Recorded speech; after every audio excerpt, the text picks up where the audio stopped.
Bangladesh television দেশের একমাত্র রাষ্ট্রীয় গণমাধ্যম হিসেবে একটি পাবলিক সার্ভিস ব্রডকাস্টিং প্রতিষ্ঠান।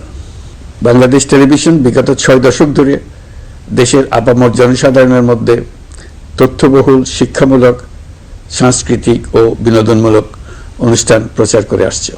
প্রযুক্তির নিত্য নতুন বিস্ময়কর আবিষ্কারে পুরো বিশ্বের চেহারা এবং মানুষের জীবনযাপন পাল্টে যাচ্ছে।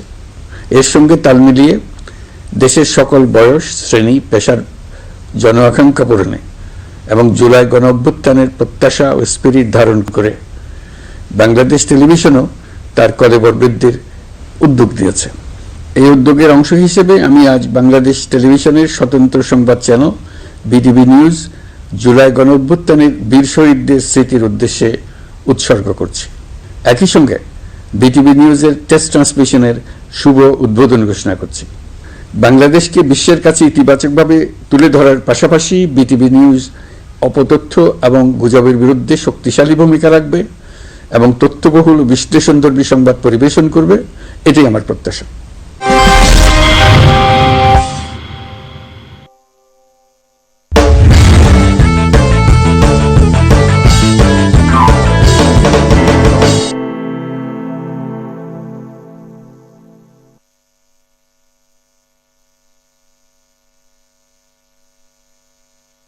আজ 31শে ডিসেম্বর 2024 সাল শেষ হতে যাচ্ছে আজ, এবং আজকের এই দিনে বিটিভি নিউজ নামে একটি স্বতন্ত্র চ্যানেলের উদ্বোধন হয়েছে।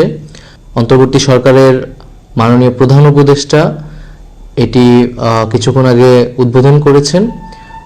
মূলত বিটিভি ওয়ার্ল্ড নামে যেই চ্যানেলটি ছিল সেটি রূপান্তরিত হয়ে বিটিভি নিউজ নামে নতুনভাবে মানুষের সামনে হাজির হচ্ছে। বিটিভি নিউজ একটি স্বতন্ত্র নিউজ চ্যানেল হবে যেটি মানুষের কথা বলবে, সত্য এবং প্রকৃত তথ্য জনগণের সামনে উপস্থাপন করবে। এবং আমাদের এই 2024 সালের যেই বিজয় অর্জিত হয়েছে এবং সেই গণ অভ্যুত্থানের যে আকাঙ্ক্ষা, নতুন বাংলাদেশের আকাঙ্ক্ষা, সেই বাংলাদেশের আকাঙ্ক্ষায় কাজ করবে। এবং এই বিটিভি নিউজ চ্যানেলটি আমরা 2024 সালে যারা শহীদ হয়েছেন গণ অভ্যুত্থানে এবং যারা আহত হয়েছেন, অঙ্গ হারিয়েছেন, তাদের উদ্দেশ্যে আমরা উৎসর্গ করছি।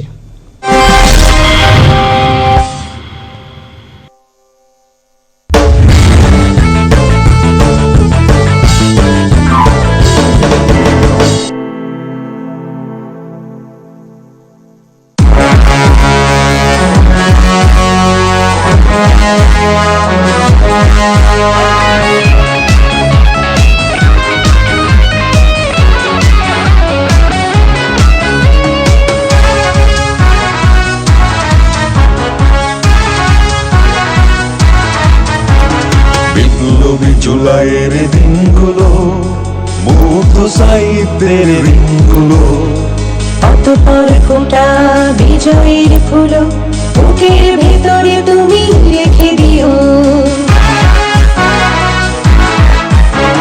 বিপ্লবী জুলাইয়ের দিনগুলো, মুগ্ধ সাহিত্যের দিনগুলো, অতঃপর ফোটা বিজয়ের ফুলো বুকের ভেতরে তুমি রেখে দিও। ও আমার দেশ, 52-71 পাশে 34 নিও। ও আমার দেশ, 52-71 পাশে 34 নিও।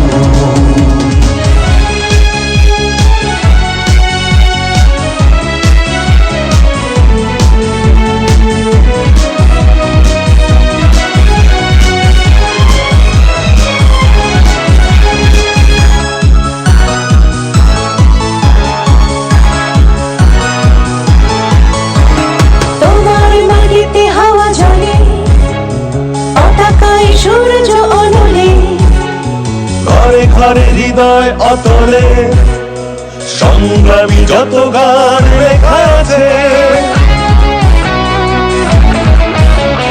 তোমার মাটিতে হাওয়া চলে, পতাকায় সূর্য অনলে।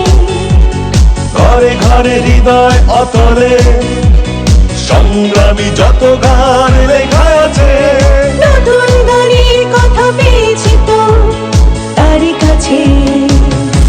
ও আমার দেশ সেই পরম্পরা পাবে আগামীও। ও আমার দেশ 52-71 পাশে 24 নিও।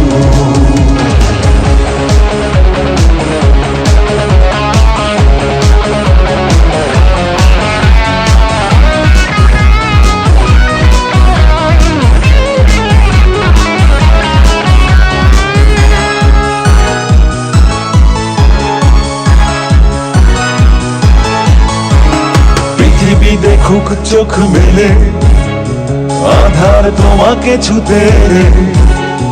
রাজপথে তাজা প্রাণে ঢেলে দীপ্ত আলোয় রাঙা ঘোরানি। পৃথিবী দেখুক চোখ মেলে, আধার তোমাকে ছুতে এলে। রাজপথে তাজা প্রাণে ঢেলে দীপ্ত আলোয় রাঙা ঘোরানি। আমরা হারার নই ইতিহাস থেকে জানি। ও আমার দেশ চিরদিন চিরদিন একইভাবে রবে তুমি প্রিয়। ও আমার দেশ 52-71 পাশে 24 নিও। বিপ্লবী জুলাইয়ের দিনগুলো, মুগ্ধ সাহিত্যের ঋণগুলো। অতপর ফোটা বিজয়ের ফুলো বুকের ভেতরে তুমি রেখে দিও। ও আমার দেশ 52-71 পাশে 24 নিও। ও আমার দেশ 52-71 পাশে 24 নিও।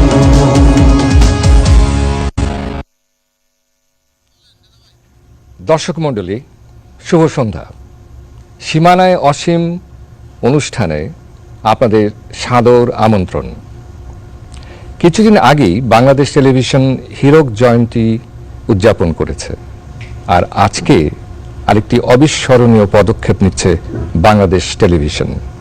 সার্বক্ষণিক নিউজ চ্যানেল, অবাধ তথ্য প্রবাহর শুরু। এই উপলক্ষে আলোচনার জন্য আমাদের স্টুডিওতে আজকে আমরা কয়েকজন বিশিষ্ট আলোচককে আমন্ত্রণ জানিয়েছি। আমার ডান দিকে আছেন 21 পদকপ্রাপ্ত বিশিষ্ট টেলিভিশন ব্যক্তিত্ব নওয়াজিশ আলী খান, যার পরিচয় আর দেওয়ার প্রয়োজন পড়ে না, কারণ আপনারা সবাই তাকে চেনেন। তারপরে যিনি আছেন তিনি বাংলাদেশ টেলিভিশনের মহাপরিচালক মাহবুবুল আলম, অত্যন্ত কৃতি মানুষ এবং তার সৃজনশীলতার ছাপ সর্বত্রই রয়েছে। তারপরে আছেন আরেকজন যশস্বী অভিনয় শিল্পী আফজাল হোসেন। আপনাদের হৃদয়ে তার নাম আমার মনে হয় যে চিরস্থায়ী হয়ে গেছে। তো এই গুণীজনদের মাঝখানে আমরা আজকে উপস্থিত এবং তাদের কাছে আমাদের কিছু প্রশ্ন আছে। প্রথমেই শুরু করা যাক জনাব নওয়াজিশ আলী খানকে দিয়ে। এই যে পদক্ষেপ, অবাধ তথ্য প্রবাহের, শৃঙ্খল মুক্তির একটি প্রচেষ্টা, এ ব্যাপারে আপনার মন্তব্য কি? এখন যেটা বর্তমান সময়টাই হয়েছে স্পেশালাইজেশনের যুগ। কোনো কিছু বারোয়ারি কোনো জিনিস এখন তেমন টেকে না। আর টেলিভিশনের ক্ষেত্রে যদি বলা হয় তাহলে আমরা অনেক দিন থেকেই দেখেছি যে আমরা যেটা শুরু করেছিলাম মানে 1964 সালে যে টিভি শুরু হয়েছিল সেটা একটা বারোয়ারি টেলিভিশন ছিল। সেখানে বাচ্চাদের প্রোগ্রাম ছিল, সিনেমা ছিল, মেয়েদের প্রোগ্রাম ছিল, কিশোরদের প্রোগ্রাম ছিল, নাটক ছিল, গান ছিল, নাচ ছিল, কি ছিল না। কিন্তু এখন সেই সময়টা পরিবর্তন হয়েছে। এটা লক্ষণীয় যে পৃথিবীর সব দেশেই স্পেশালাইজড টেলিভিশন চ্যানেল হয়। বাচ্চাদের জন্য যদি হয় সেটা বাচ্চাদের জন্য পুরো 24 ঘন্টা বাচ্চাদের। তারপরে নাটক যদি হয় সেটা হচ্ছে এন্টারটেনমেন্ট, পুরো 24 ঘন্টা এন্টারটেনমেন্ট। আর ফিল্মের জন্য আছে। তেমনি আমাদের দেশেও কিছু শুরু হয়েছে, হয়নি একেবারে তা না, বাচ্চাদের জন্য একটা টেলিভিশন আছে, খেলার জন্য একটা টেলিভিশন আছে। আমরা যেটা ছিলাম বাংলাদেশ টেলিভিশন, আমরা যখন শুরু করেছি তখন 12 টেলিভিশন শুরু করেছি। অত্যন্ত আনন্দের কথা, এবং আমরা একটা সবসময় উপলব্ধিও করেছি যে এতগুলো চ্যানেল আছে বাংলাদেশ টেলিভিশনের, একটি কেন সার্বক্ষণিক বার্তার চ্যানেল কেন হচ্ছে না, একটি নিউজ চ্যানেল কেন করা যাচ্ছে না, সেটি আজকে শুরু হয়েছে। এবং আমি অন্তত সৌভাগ্যবান মনে করি যে সেই শুরুটার সঙ্গে আমরা অন্তত এই চারজন টেলিভিশনের সঙ্গে সম্পৃক্ত। আফজাল একদম ছোটবেলা থেকে অভিনয় করেছে, মাহবুবও তার জীবনের শুরুটাই করেছে টেলিভিশন থেকে, আমিও জীবন শুরু করেছি টেলিভিশন থেকে। রেজাউর রহমান তো নাম করা উপস্থাপক এবং আইন আদালত প্রোগ্রামের উপস্থাপক ছিলেন। তো আমরা এই একটি বিশেষ দিনে সাক্ষ্য হয়ে রইলাম। এখন এই যে তথ্য প্রবাহ যেটা হবে, 24 ঘন্টার সংবাদ হবে, এটা একটি জায়গান্তিক জব, বিশাল কর্মকাণ্ড। এই বিশাল কর্মকাণ্ড করার জন্যে যে সুযোগ সুবিধা দরকার, সেই সুযোগ সুবিধা কতটা আছে সেটা আমার জানা নেই, কারণ আমি এই প্রতিষ্ঠান থেকে গেছি 2000 সালে, আজকে 24 বছর আগে। মাহবুব সাহেব বলতে পারবেন যেটা কতটুকু আছে, উনি অনেক পরে গেছেন। তো যেটা হয় সেটা হলো সংবাদ পরিবেশন করা যায়, সংবাদ যে কোনো কিছুকেই সংবাদ হিসাবে তৈরি করা যেতে পারে, সেটার জন্য টেকনিক আছে, সেটার জন্য একটি বিশেষ চিন্তা ভাবনা থাকতে হয়। কিন্তু সংবাদের মূল যে শক্তিটা সেটা হলো নির্মোহ সংবাদ, প্রকৃত সংবাদ, যে সংবাদটা মানুষের সংবাদ হবে, যে একটা জাতির সংবাদ হবে, সেই সংবাদটি থাকতে হবে। সেই সংবাদটি যদি না থাকে, যেটা আমাদের এই টেলিভিশন, জাতীয় টেলিভিশন হিসেবে আমরা সবসময় দেখেছি অনুপস্থিত, কখনো আমরা নিরপেক্ষ সংবাদ দেখেছি এটা বলা যাবে না। হ্যাঁ, হতো যখন একটি এক সরকার থেকে আরেক সরকারে যেত, যখন এই সময়টার মধ্যে আমরা দেখেছি যে সেই সময়টা আমরা দেখেছি সত্যিকারের সংবাদ আমরা পেতাম। আর যে এটা সরকারি টেলিভিশন, জাতীয় টেলিভিশন কিন্তু সরকার নিয়ন্ত্রিত টেলিভিশন, এবং সরকারের নিয়ন্ত্রণ সব সময় ছিল, সে 1964 সাল থেকে শুরু করে এই যে 24 ডিসেম্বর 24 সালের ডিসেম্বর মাস পর্যন্ত এই নিয়ন্ত্রণ কিন্তু কোনো না কোনোভাবে ছিল। এই নিয়ন্ত্রণ থেকে যদি সরে না আসা যায়, তাহলে 24 ঘন্টা কেন এটা তেমন অর্থবহ হবে না। আর একটা যেটা বলতে চাচ্ছি আমি, সেটা হলো বাংলাদেশ টেলিভিশনের দুর্বলতম জায়গাটি আজকে একটি সুযোগ এসেছে মাহবুব সাহেবের নেতৃত্বে, যদি সম্ভব হয়, সেটি হলো যে নিরপেক্ষ সংবাদ পাওয়া যাবে কিনা। টেলিভিশন শুরু হয়েছিল 3টি অত্যন্ত নোভেল আইডিয়াল দিয়ে, আদর্শ নিয়ে। সেটা একটা ছিল এডুকেশন, দ্বিতীয়টা ছিল ইনফরমেশন, তৃতীয়টা ছিল এন্টারটেইনমেন্ট। এডুকেশনটা কি? যথাযথ শিক্ষা। ইনফরমেশনটা কি? তথ্যটা কি? নিরপেক্ষ তথ্য। আর এন্টারটেইনমেন্ট যেটা বিনোদন, সেটা হবে সুস্থ বিনোদন। আমরা কিন্তু এক সময় সেটা চর্চা করতে সম্ভব হয়েছিল আমাদের পক্ষে, শুধু যেটা পারা যায়নি সেটা হলো ইনফরমেশন। আমি তাহলে একটু সুযোগ এসছে, জনাব মাহবুবুল আলমের কাছে যাই। আপনি তো আমাদের মাঝখানে বসেছেন এখানে, এবং আপনার জন্য এটা খুব বিপজ্জনক জায়গা বলে আমি মনে করি। তার কারণ আপনার উপরেই দৃষ্টি যে পড়বে, আপনি একাধারে সরকারি কর্মকর্তা, তার উপরে একজন সৃজনশীল মানুষ, তার উপরে আবার বিটিভির আপনি মহাপরিচালক। তো এখানে বসে আপনি কিভাবে একটি নিরপেক্ষ, সর্বজন গ্রহণযোগ্য একটি মিডিয়া নেটওয়ার্ক, যেটা বা সংবাদ চ্যানেল, কিভাবে পরিচালনা করবেন? এটা একটা বিশাল চ্যালেঞ্জের ব্যাপার, এতে আমি দ্বিমত পোষণ করছি। তবে হয় কি, যেমন ধরুন যে আজকে 2024 সালের শেষ দিন, কি আশ্চর্য, এই শেষ দিনে আমাদের একটা প্রাপ্তি আছে। হ্যাঁ, আমাদের প্রাপ্তি যে কখন কিভাবে হবে আমরা জানি, তবে আমার কথা হচ্ছে যে সভ্যতার শুরু থেকে এখনো পর্যন্ত একদম আলোকিত ভুবন পৃথিবীর কোথাও দেখা যায়, আধারেই ঢেকে থাকে বেশি, মাঝে মাঝে আলো জ্বলে, এবং আমরা সেই আলো জ্বলার পথেই মানুষ হেঁটে চলে, এবং এইভাবে সভ্যতা একটু একটু করে এগিয়ে যায়। তো আমরা একটা সুযোগ পেয়েছি, আমরা এমন একটা সুযোগ পেয়েছি, এর একটা প্রেক্ষাপট আছে, সে প্রেক্ষাপট হচ্ছে যে 1971-এর 16ই ডিসেম্বর আমাদের মুক্তিযুদ্ধের বিজয় অর্জিত হয়। আমরা বলবো যে 71 সালে এই ভূখণ্ডটি স্বাধীন একটি রাষ্ট্রে আবির্ভূত হয় পৃথিবীর বুকে। তো সেইখান থেকে আরম্ভ করে 2024 একটা লম্বা সময় পার করি। এই লম্বা সময়ের মধ্যে কিন্তু আমরা বারবার হতাশায় নিমজ্জিত হয়েছি নানান কারণে। আমি রাজনৈতিক বিশ্লেষণে যাচ্ছি না। কিন্তু 2024-টা হঠাৎ আলোকিত করে দিল আমাদের বাংলাদেশটাকে।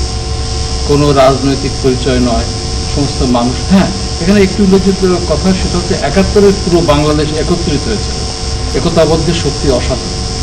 তেমনি করে 2024-এ আবার বাংলাদেশ একত্রিত হয়েছে এবং সেখানে একটা অসাধারণ শক্তি দেখা গেছে। এবং আমরা আশা করছি যে এত অভিজ্ঞতার পরে এবং একটা ভালো সুযোগ্য নেতৃত্বের মধ্যে দিয়ে দেশ যাত্রা শুরু করেছে, সেখানে চমৎকার কমিটমেন্ট আছে যে আমরা একটা সুন্দর রাষ্ট্র গঠন করব, সুন্দর জনপদ গঠন করব। সেই সময়টিতে আমরা এই সুযোগটি পেলাম।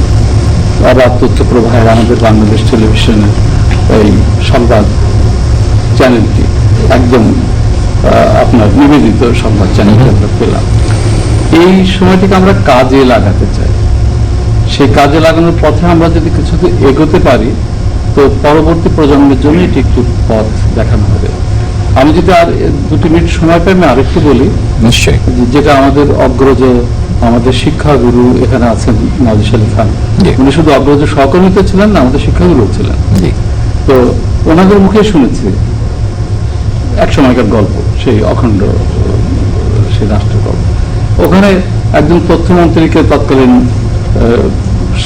বিশাল শক্তিশালী প্রেসিডেন্ট জিজ্ঞাসা করেছিলেন যে তোমার টেলিভিশন কেমন চলছে। তো তিনি উত্তর দিয়েছিলেন যে আপনার দেশটি যেমন চলছে। আমি ইচ্ছা করে দেশের নাম উল্লেখ করি। তো আমাদের বাংলাদেশ টেলিভিশনের যে মূল বাংলাদেশ টেলিভিশন বা আজকের বিটিভি নিউজ চ্যানেল, এটাও চলবে তেমন করে যেমন করে আগামী দিনের বাংলাদেশ চলবে। সেই চ্যালেঞ্জটি কিন্তু রয়ে যাবে। তবে আমরা আশা করছি যে আমরা একত্রিত হয়েছি এবং এই একত্রিত হওয়ার শক্তিতে আমরা কিছু শুভ পদক্ষেপ নেওয়ার উদ্যোগ নিয়েছি। বাকি দিনগুলো যদি সুন্দর যায়, আমার মনে হয় একটা সম্ভাবনাময় ভবিষ্যৎ দেখতে পাচ্ছি। আমি এবার যেতে যাচ্ছি জনাব আফজাল হোসেনের কাছে। আপনি দীর্ঘদিন ধরে যা দেখে এসেছেন, সেখানে বিটিভির জন্য একটি অবাধ তথ্য প্রবাহের চ্যানেল খুলে দেওয়া একটু বিস্ময়কর নয় কি?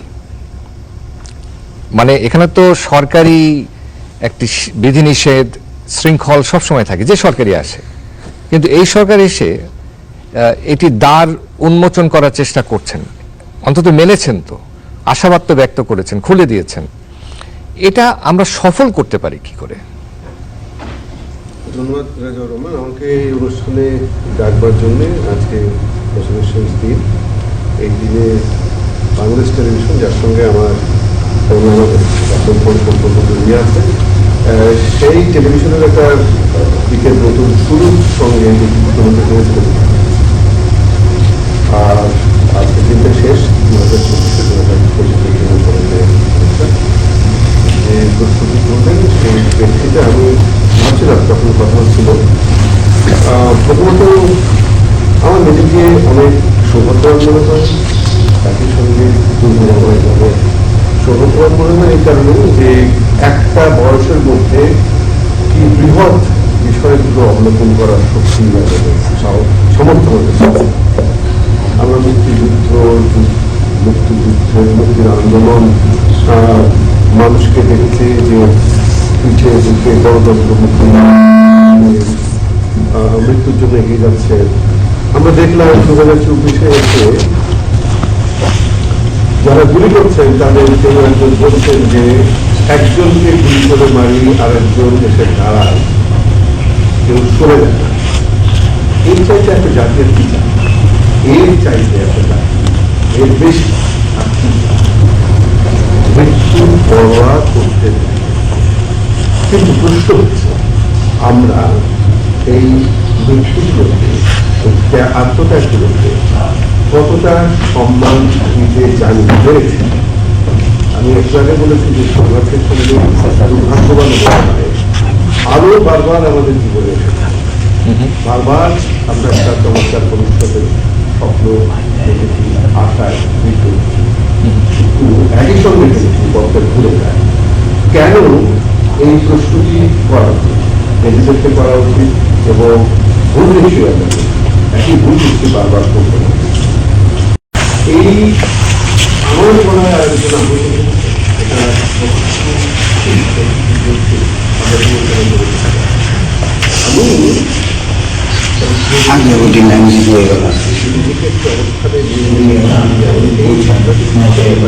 তারপরের স্তরে আসলে বলা যেতে পারে সঠিক নিজের মাত্রা কত সেটা ব্যাপারে আসলে কখনো আর সবার ক্ষেত্রে তরুণ ছাড়াও যেটা ভাবি, যেহেতু আমি সৃজনশীল কাজের মধ্যেই থাকি, আমার মনে হয় যে এই যে দীর্ঘকাল একটি বিষয় একটা ফর্মের মধ্যে এতদিন পর্যন্ত চলে এসেছে, আমরা দীর্ঘকাল ধরে দেখেছি যে আলোচনার নামে আসলে টেলিভিশনের মোরগ লড়াই হয়, দুজন মানুষ তর্ক বিতর্ক করে, আমরা সেটা উপভোগ করি। আমরা যে উপভোগ করি সেই উপভোগের মধ্য দিয়ে কিন্তু আমাদের একটা চমৎকার সর্বনাশ হয়ে যায়। মানে আমরা উপভোগ করতে করতে একটা সর্বনাশের মধ্যে ঢুকে পড়ছি। তার মানে আমাদের ভাষা বদলে যাচ্ছে, সেই বদলে যাওয়া ভাষাটাকে উপভোগ করছে। তো এগুলো একটু বদলানোর দরকার আছে, সৃজনশীল হওয়ার দরকার আছে। একই রকম খবর পাঠ, একটা জিনিস খেয়াল করে দেখবেন, আপনি একই সঙ্গে টেলিভিশনে ছিলেন, একটা সময় টেলিভিশনে খবর পাঠ যারা করতেন তারাও কিন্তু তারকা হয়ে উঠেছিলেন। তার মানে এই বিষয়টি এত গুরুত্বপূর্ণ ছিল যে পাঠ করাও আকর্ষণীয় একটা বিষয় হতে পারে। সুতরাং সর্বদিকে একটা বিবেচনা করা উচিত, শুধু আমরা একটা জায়গায় থাকবো না যে অবাধ তথ্য প্রবাহ। আমরা একটু বিরতি নিই, আমরা ফিরে আসবো আবার। দর্শক মন্ডলী আমাদের সাথে একটু থাকুন, একটু বিরতি নিচ্ছে।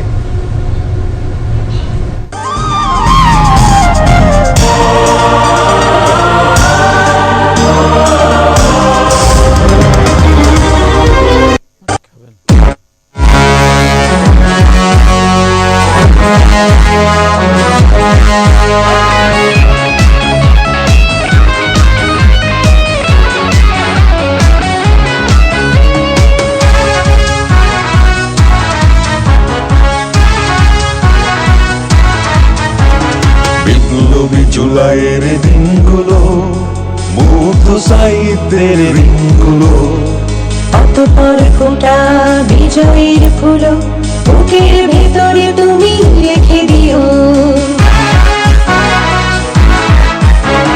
বিপ্লবী জুলাইয়ের দিনগুলো, মুগ্ধ সাহিত্যের দিনগুলো, অতঃপর ফোটা বিজয়ের ফুলো বুকের ভেতরে তুমি রেখে দিও। ও আমার দেশ, 52-71 পাশে চুক্তি সেঁকে নিও। ও আমার দেশ, 52-71 পাশে চুক্তি সেঁকে নিও।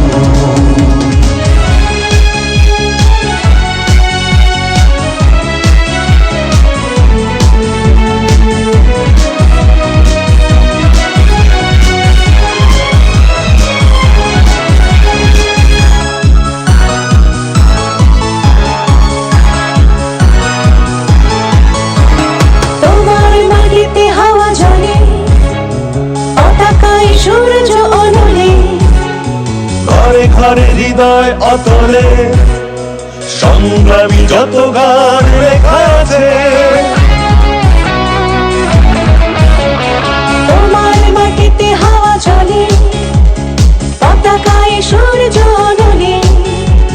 ঘরে ঘরে হৃদয় অতলে সংগ্রামী যত গান লেখা আছে। নতুন গানের কথা পেয়েছি তো তারই কাছে।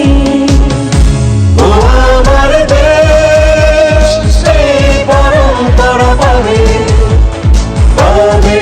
আগামীও। ও আমার দেশ, 52-71 পাশে চুক্তি সেঁকে নিও।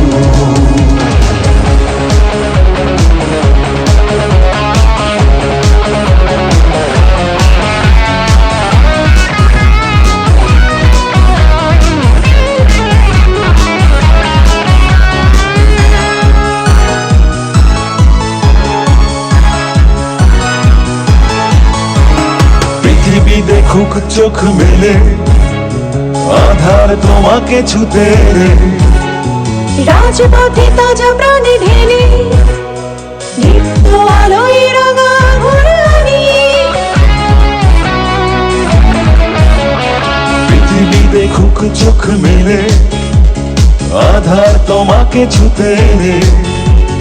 রাজপথে তাজা প্রাণে ঢেলে দীপ্ত আলোয় রাঙা ঘোরানি। আমরা হারার নই, ইতিহাস থেকে জানি।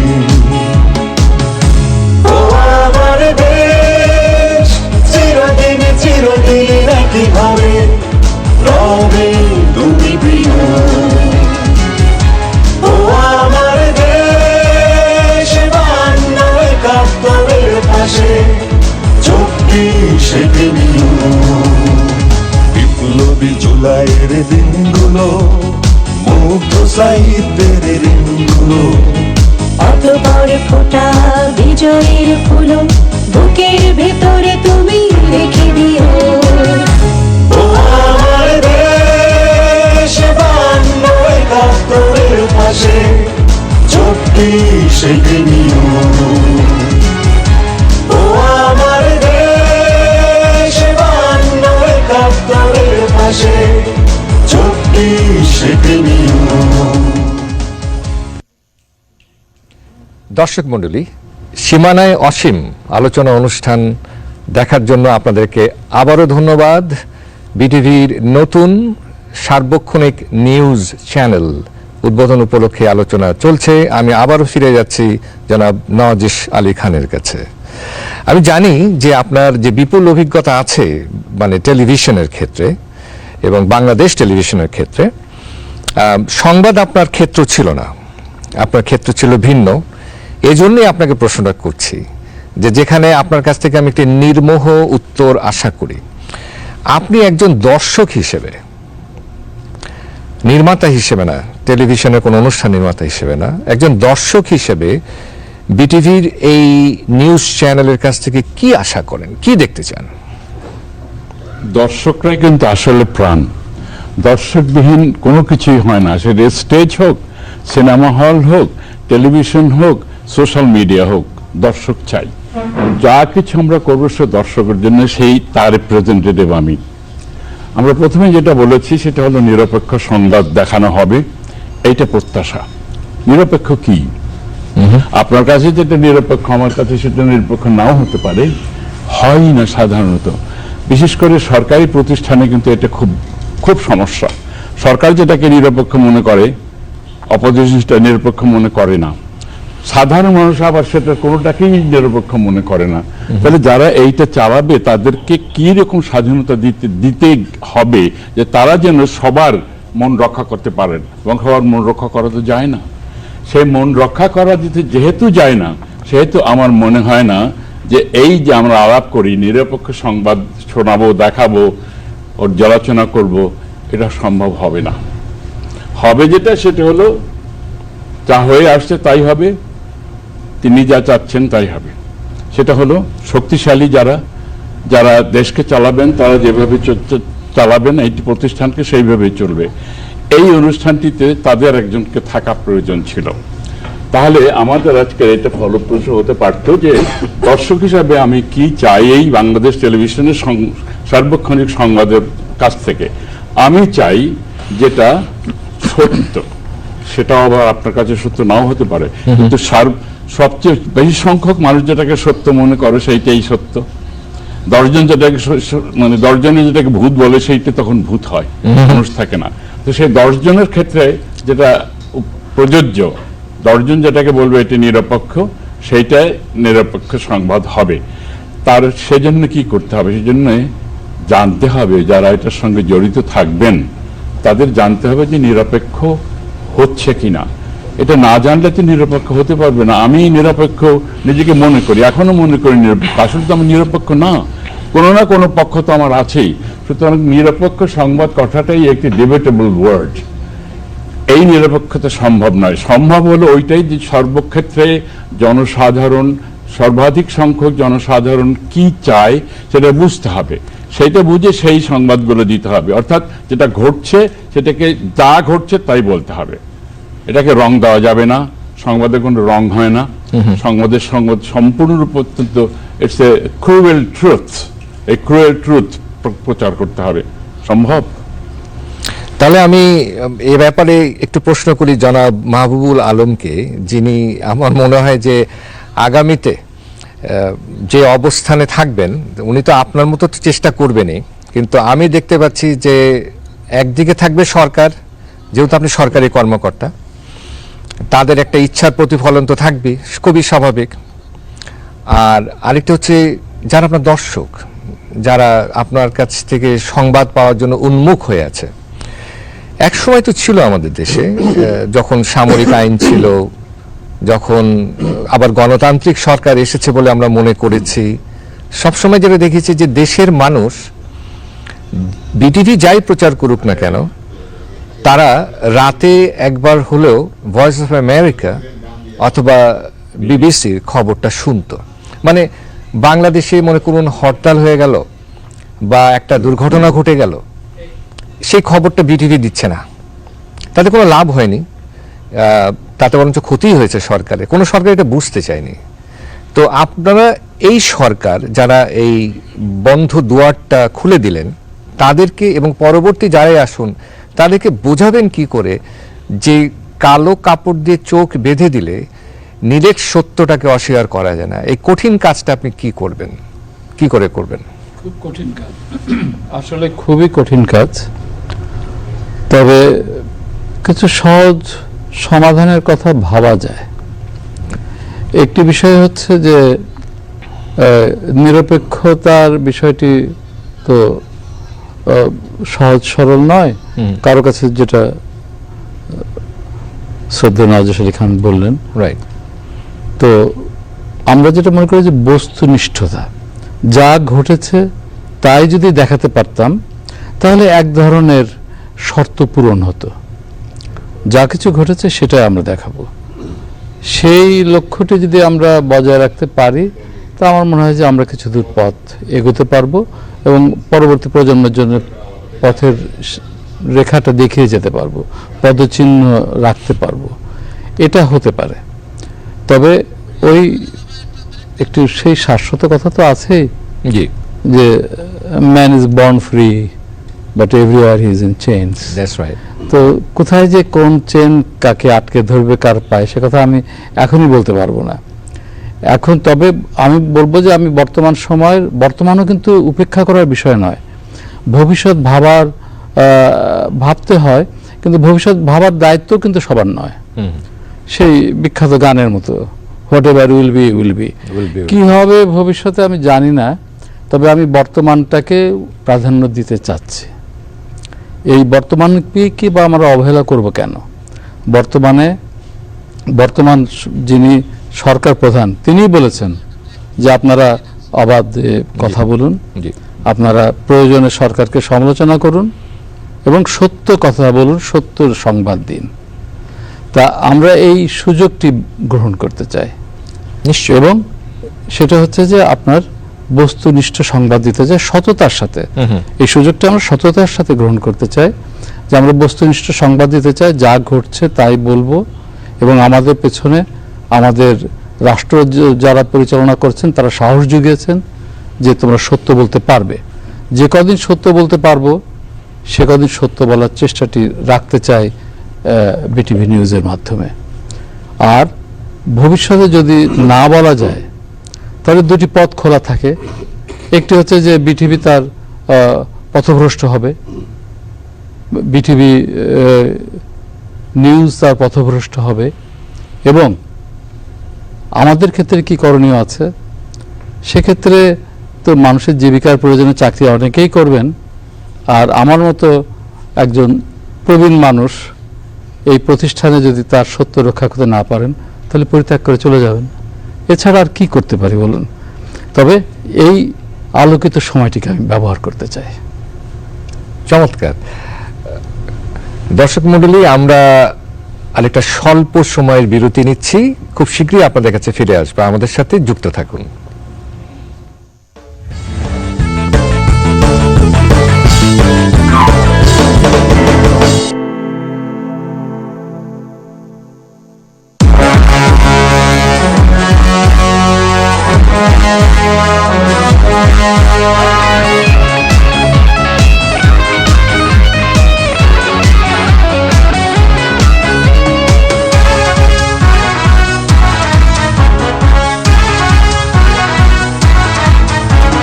বিপ্লবী জুলাইয়ের দিনগুলো, মুগ্ধ সাহিত্যের দিনগুলো, অতঃপর ফোটা বিজয়ের ফুলো বুকের ভেতরে তুমি রেখে দিও।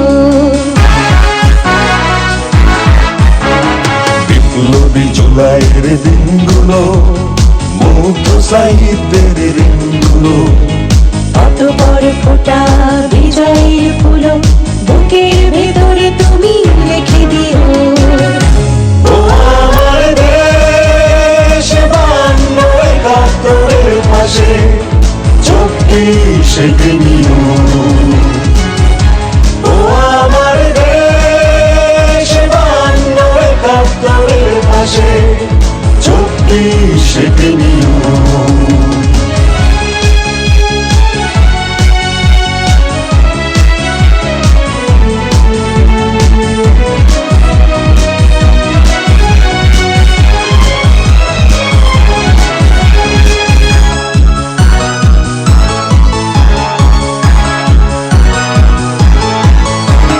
তোমার মাটিতে হাওয়া ঝরে, পতাকায় সূর্য অনলে। ঘরে ঘরে হৃদয় আমাদের সাথে এইমাত্র যুক্ত হয়েছেন স্বরাষ্ট্র সচিব নাসিমুল গনি। আপনাকে আমরা স্বাগত জানাচ্ছি। আপনার কাছে প্রশ্ন নিয়ে যাওয়ার আগে আমি জনাব আফজাল হোসেনকে আরেকটা প্রশ্ন করতে চাই। জনাব আফজাল হোসেন, আপনি বাংলাদেশের বিভিন্ন অঞ্চলে গেছেন, দেশের কোটি কোটি মানুষ আপনাকে চেনে, আপনি বিদেশে অনেক জায়গায় গেছেন, বিদেশে আপনার সাথে আমারও দেখা হয়েছে।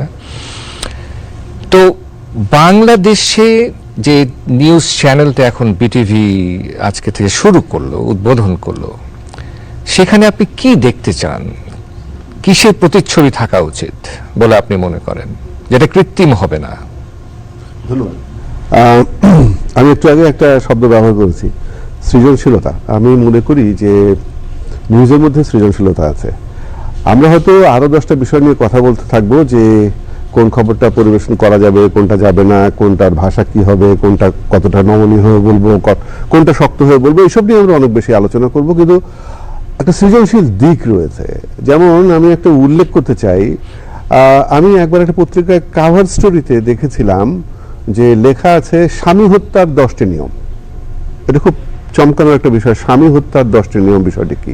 আসলে 10টি রেসিপি, যে রেসিপি অনুযায়ী রান্না করলে খুব সুস্বাদু খাওয়া হতে পারে, এবং যা সুস্বাদু বলেই, মানে আপনি যদি ওই রান্নাগুলো রেগুলার করেন তাহলে আপনার স্বামীর এই অবস্থা হবে যে তাকে আপনি হত্যা করে ফেলছেন মনে হবে আর কি।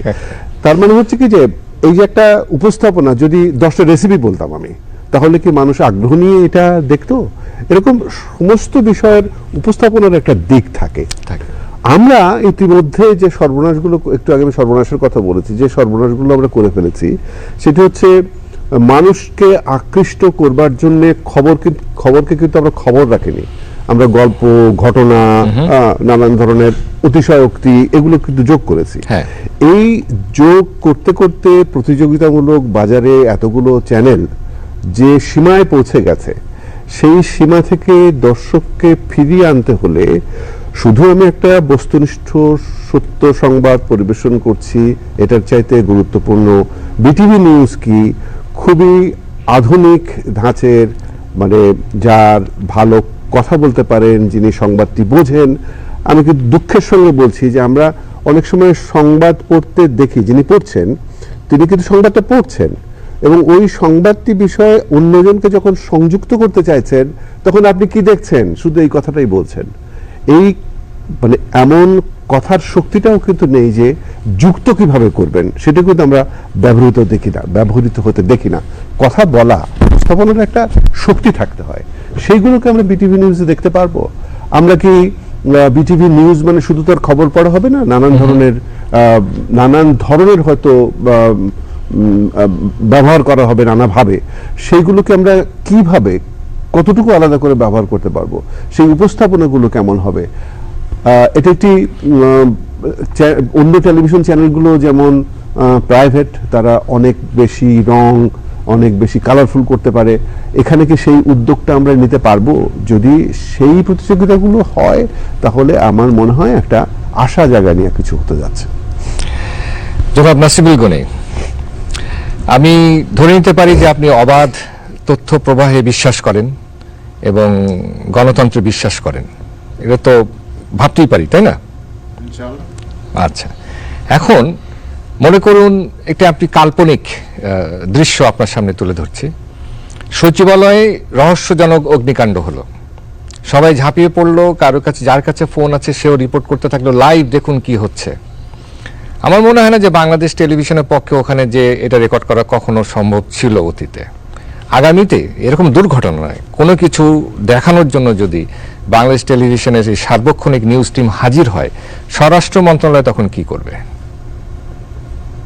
স্বরাষ্ট্র মন্ত্রণালয় কি করবে? আপনি এই অ্যাঙ্গেল থেকে প্রশ্ন করছেন? যে এই অ্যাঙ্গেল থেকে প্রশ্ন করছি, কারণ আপনি তো সচিব, অত্যন্ত পাওয়ারফুল একজন মানুষ, যে অনেক নিয়ন্ত্রণ যা হয়, হ্যাঁ, বিটিভির টিমেরও তাই হবে।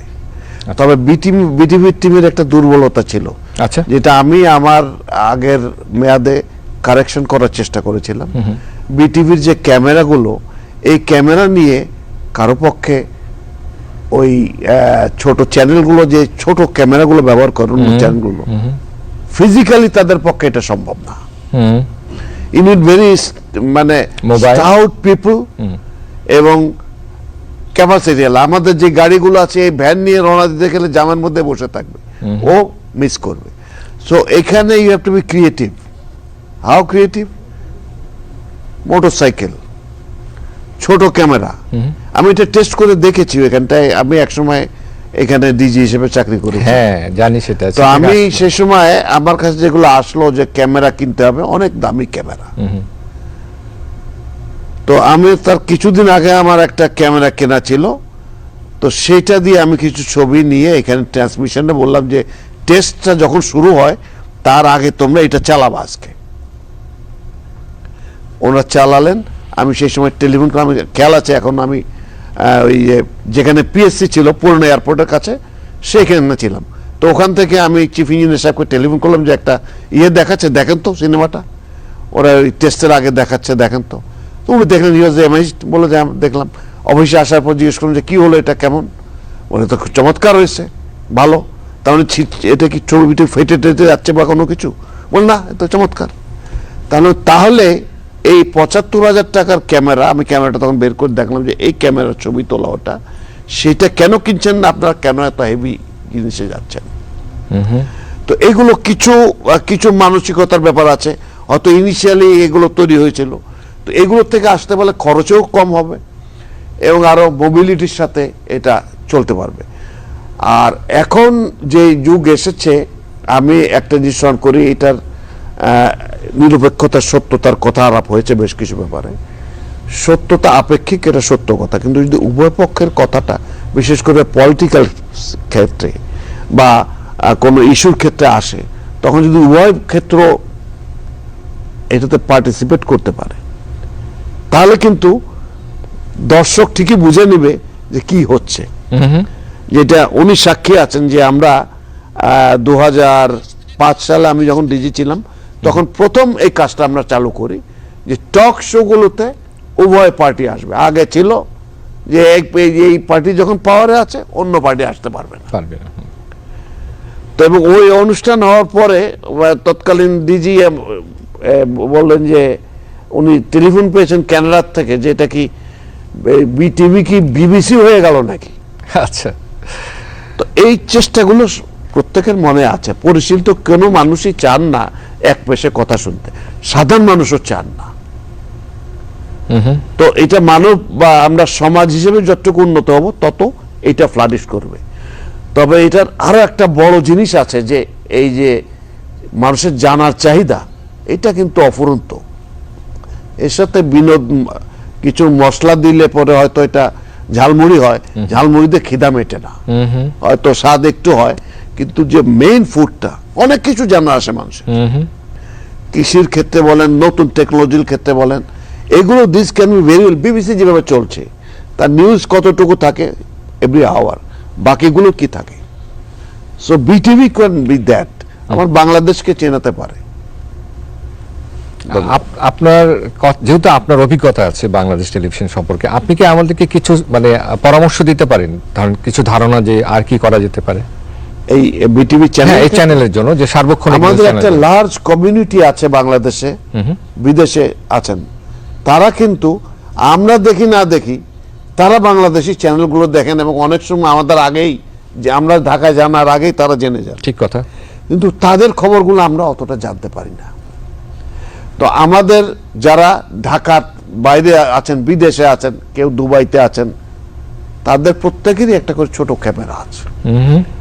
তো তাদেরকে যদি আমরা এই চ্যানেলের থেকে, যে ইজ এ লোকাল করেসপন্ডেন্ট, হয়তো কিছু ট্রেনিং লাগবে, ইয়ে লাগবে, তার কিছু একটা আমরা অ্যামাউন্ট দেব, দিলে কিন্তু এই বিটিভি বাংলাদেশি লোক সারা দুনিয়া যেখানে আছে তাদের কমিউনিটি কেমন আছে এটা জানতে পারবে, লোকাল কমিউনিটি কি প্রবলেমগুলো ফেস করছে, কি সুবিধাগুলো হচ্ছে জানতে পারবে।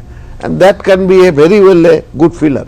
গ্রামের মানুষ তারা আত্মীয় স্বজনকে এখন তো এমনি দেখতে পায়, তো আরো তার নিউজগুলো হলে হয়তো আর একটু মানুষের ইয়ে হবে, ভালো হবে, এটা মনে হয়। এবং আমরা কিছু লোকের এমপ্লয়মেন্টও দিতে পারবো, এবং অনেকের থেকে অনেক কম খরচে কাজগুলো করতে পারবো, এটা আমার মনে হয়েছে একসময়। জি, আপনার কাছ থেকে আমি আরেকটু সময় নেব, সেটা হচ্ছে এই যে দেখুন, বিটিভি তো সরকারি প্রতিষ্ঠান একটা, না? আমি নিজে অনুষ্ঠান করতে যে দেখেছি, আমরা সম্প্রতি একটা নতুন অনুষ্ঠান করতে যাচ্ছি জনতার সামনে, এবং সেখানে জনাব মাহবুল আলম, ওনার সমর্থন এবং বিটিভির অন্যান্য যারা আছেন তাদের সমর্থন আমি কৃতজ্ঞতার সাথে স্মরণ করি। কিন্তু আমি যেটা দেখেছি যে সরকারি প্রতিষ্ঠানের কাছে কোনো কিছু চাইতে গেলে হাজারটা বাধা পার হতে হয়। একটা চিঠি লিখতে হবে, সেটার উত্তর আসবে কিনা, সেটার জন্য আরেকজনের কাছে যেতে হবে, মানে একটা জটিলতা থাকে। কিন্তু বিটিভিকে যদি সেরকম একটা সুযোগ দেওয়া হয়, যে যেহেতু একটা সরকারি প্রতিষ্ঠান, তারা অনেক বাধা পেরিয়ে যাতে সরাসরি যোগাযোগটা করতে পারে, মানে আনুষ্ঠানিকতার বাদ দিয়ে যতগুলি আছে আনুষ্ঠানিকতা যেটা প্রয়োজনীয়, সেটা মানে সরকারের অনেক ভালো কাজ তুলে ধরা যায়। সরকার যেখানে ব্যর্থ হচ্ছে বা আটকে যাচ্ছে সেটাকেও আমরা তুলে ধরতে পারি, সাজেশন দিতে পারি। মানে সারাক্ষণই মাইক্রোস্কোপের নিচে না রেখে, অনুবীক্ষণ যন্ত্রের নিচে না রেখে, একটা শৃঙ্খলিত অবস্থা না রেখে, সত্যিকার অর্থে আপনি বলবেন যে আপনাকে কেন বলছি, আমাদের দেশে খুব দেশপ্রেমিক কীর্তিমান আমলা আছেন, কিন্তু আমলাতন্ত্রের ব্যাপারে মানুষের একটা ভয় আছে। মানে আমলা শুনলেই মনে হয় যে এনারা দাঁড়িয়ে আছেন চাইনিজ ওয়াল হিসেবে, এনারা কিছু করতে দেবেন না। হ্যাঁ, কিন্তু আপনি যেভাবে বলছেন, আপনার হৃদয় থেকে কথাটা বলছেন। হ্যাঁ, আমরা যারা সৎ, যারা নিরপেক্ষ দেশপ্রেমিক আমলা, তাদেরকে সম্মান করি। তো আপনারা ওই যে লাল ফিতা দৌড়তে আগে বলতো, লাল ফিতা তো এখন নাই। এখন যে কোনো ধরনের যে বাধা, সেটা কিভাবে পার হতে পারি আমরা বিটিভি? এটা হলো মানসিকতার প্রশ্ন। আজকে এখন বিটিভির একটা চ্যানেল চলে সংসদ, সেটার কাজ হলো শুধু ওই একটা ছবি এমনি করে দেখায়, দোলে আর আওয়াজ হয়। এখন তো সংসদ নেইও। এটা শুরু হয়েছিল আমি যখন এখানে ডিজি ছিলাম, সেই সময় আমরা একটা চিন্তা করলাম যে প্রধানত যে ওপেন ইউনিভার্সিটি যেটা আছে, শিক্ষা একটা বড় চাহিদা এই দেশে। তো ওপেন ইউনিভার্সিটির ক্লাসগুলো যদি আমরা ডাইরেক্টলি দেখাতে পারি, তাহলে গ্রাম অঞ্চলে বসে বিটিভিতে টেরেস্ট্রিয়াল চ্যানেলে মানুষ দেখতে পারবে। আচ্ছা, তখন চিন্তা হলো যে ওর সাথে অবসর সময়টা পার্লামেন্টের ব্যাপারে খুব আগ্রহ মানুষ, যে আমার এমপি কি কথা বলছে, ও আমার পক্ষে কথা বললো কিনা, ওটা ডাইরেক্ট দেখতে পারবে। তো আমরা চিন্তা করলাম যে টিভির তো পুরো সময়টা এটুকু লাগবে না, আরেকটা সময় যেটা হবে নতুন এমার্জিং টেকনোলজিস, এগুলো কিভাবে পৌঁছানো যায়। এইটার উদ্যোগ নিয়ে আমি আনফরচুনেটলি এটা কাজটা শেষ করতে পারিনি। জি। তৎকালীন হাইয়েস্ট অথরিটি থেকে সংসদটুকু হয়ে গেল, বাকি সংসদ চ্যানেল নামে হলো। তো এখন আমরা একটা স্কিম আলাপ আলোচনা করেছিলাম, আমার ইন্টারেস্টের থেকে এখনো যায় নাই, সেই জন্য আমি ডিজি মহোদয়কে অনুরোধ করেছি, অলরেডি ওপেন ইউনিভার্সিটিকে অনুরোধ করেছি যে আপনারা আবার আসেন, এইটাকে একই ওয়েভ লেংথে আমরা আরো দুটো চ্যানেল ওপেন করতে পারি। তো এই জিনিসগুলো করলে আস্তে আস্তে এই ব্যারিয়ারগুলো চলে যাবে। মানুষের ফ্যাসিলিটিস দেখলে ওখানে যখন আপনি একটা আলাদা সিও নিয়োগ করে দেবেন, স্টোরি উইল বি ডিফারেন্ট, বাল্কে টাকা চলে আসবে তার কাছে, কেউ আর উকি দিতে যাবে না, এবং এট এ পয়েন্ট অফ টাইম লোকে বুঝবে যে না এটা তো লোকে চালাচ্ছে, যে চালাই দাও, ছেড়ে দাও। টিভি চলেনি পাকিস্তান আমলে, চলেনি, চলেছে অতি চমৎকার ভাবে চলেছে। তারা তো স্বাধীনতা আন্দোলনের কি বলে 69-এর সময় এই টিভি ছিল, তখনকার ইলেকশন গুলো কভার করেছে না, কেউ তো কোনো কোশ্চেন করে না। তো এটা মাননের প্রশ্ন। আমার মনে হয় যে যতটুকু আমরা উন্নত করার চেষ্টা করব ততটুকুই এটা উন্নত হবে। আজকে আলোচনা অনুষ্ঠানের সময় কমে এসেছে, তো এই আলোচনা অনুষ্ঠানে অংশগ্রহণ করে আপনাদের মূল্যবান মতামত পরামর্শ দেওয়ার জন্য আপনাদেরকে ধন্যবাদ জানাচ্ছি। দর্শক মণ্ডলী, আপনারা এতক্ষণ যে আলোচনা শুনলেন, আশা করি সেখান থেকে আপনারা ভবিষ্যতে কি ঘটতে যাচ্ছে, ঘটতে পারে, তার একটি নিশ্চয়ই ইশারা বলেন বা পথরেখা বলেন, সেটা আপনারা দেখতে পেয়েছেন। আজকের দিনে আমি একটি জনপ্রিয় গানের কয়েকটি লাইন তুলে ধরতে চাই। এটা আমাদের কৈশোরে শুনতাম, যে রাতের কোয়েলি ভেঙেই আকাশ উঠেছে রেঙে, মুছে গেছে ভীরুতার ভয়, চলো বীর চলো নির্ভয়। সুতরাং নির্ভয়ে আগামী দিনগুলোতে আমাদের চলতে হবে, সরকার এবং দেশের জনগণকে একসাথে কাজ করতে হবে। আসুন আমরা অবাধ তথ্য প্রবাহের জন্য দেশপ্রেমিক হিসেবে এই অভিযানে অংশ নিই। আপনাদের ধন্যবাদ।